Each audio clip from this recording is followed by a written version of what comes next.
नमस्कार. आज आपण बनवूया झटपट आणि सोप्या पद्धतीत होणारा पुलाव. घरच्या साहित्यातच झटपट होणारा पुलाव आपण तयार करूया. तर हे मी 1.5 वाटी तांदूळ घेतले आहे.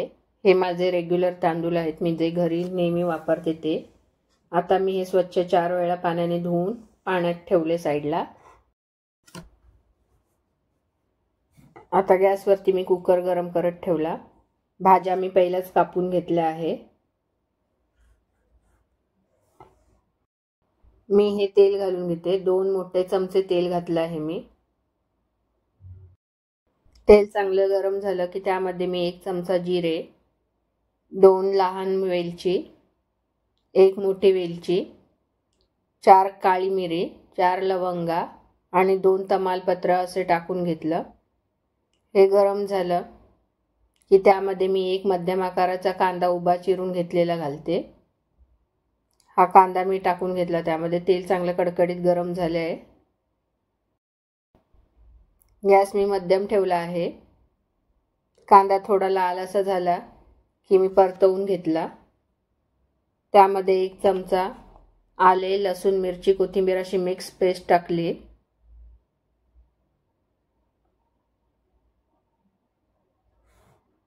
ही 1 चमचा पेस्ट आहे. ती पेस्ट पण मी त्यामध्ये परतवून घेते. त्यामधला कच्चेपणा जाऊन दे.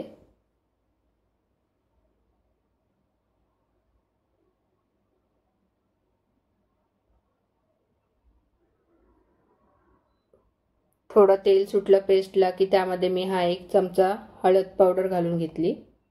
हा छोटा चमचा आहे, एकदम मोठा नाही. 1 चमचा लाल तिखट, हा मोठा चमचा लाल तिखट घातला.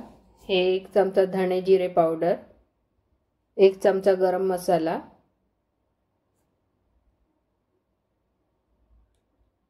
हे सर्व मसाले मी आता तेलामध्ये फिरवून घेते. आता हे 50 ग्राम हिरवा ओला मटार, 50 ग्राम शेंगदाणे भिजवून घेतलेले त्या मसाल्यामध्ये घालून मी परतवून घेतले. आता हे 1 गाजर उभा चिरून घेतलेलं, 5 फरस बी कापून घेतलेल्या टाकल्या मी त्यामध्ये. हा 1 बीट. आता पुन्हा मी ह्या भाज्या सर्व एकत्र करते. हे भाज्यांना चांगला मसाला लागेल.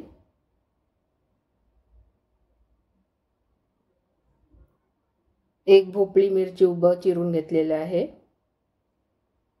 1 टोमॅटो मध्यम आकाराचा, तो पण मी उभाच कापून घेतला. 1 मध्यम आकाराचा बटाटा,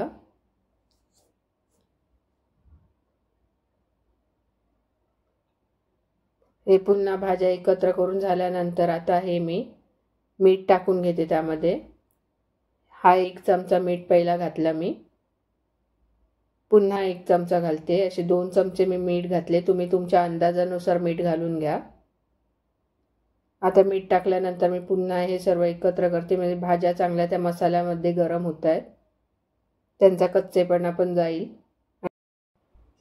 हे मी पनीरचे काप घालून घेतले त्यामध्ये. माझ्याकडे पनीर होतं म्हणून मी घातलं. तुमच्याकडे असेल तर घाला, नाही घातलं तरी हरकत नाही. आता हे पुन्हा मी एकत्र करून घेतलं सर्व. आता हे धुवून घेतलेले तांदूळ त्यामध्ये घालते. तांदूळ घालून घेतल्यानंतर भाज्या आणि तांदूळ मी एकत्र करून घेते. 2-1 मिनटं मी असंच परतवून ते गॅसवरतीच ठेवलं आहे, पाणी घातलं नाही आहे. आता ह्यामध्ये मी पाणी घालून घेते. ज्या वाटीने मी तांदूळ घेतले आहे त्याच वाटीने मी 3.5 वाट्या पाणी घातलं, कारण तांदूळ जुना असल्याने पाणी थोडं जास्त घातलं मी, म्हणजे भाज्या आणि तांदूळ चांगला शिजून येईल. आता हे एकत्र झाल्यानंतर मी झाकण लावून 3 शिट्ट्या काढून घेते. शिट्ट्या काढून झाल्यानंतर कुकर पूर्ण थंड होऊ दे, नाही त्यामधली वाफ जाऊन दे. वाफ गेल्यानंतर मी आता हा कुकर खोलते. बघा, मस्त गरमागरम असा पुलाव आपला तयार आहे. कुकर थोडा थंड झाल्यानंतर खोलला, मग भात एकदम सुटसुटीत होतो, तांदूळ एकदम मोकळा होऊन जातो. बघा, हा गरमागरम आपला पुलाव तयार आहे.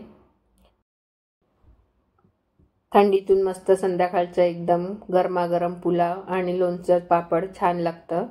करून बघा. आणि मला पण सांगा कमेंटमध्ये कसा बनला होता पुलाव.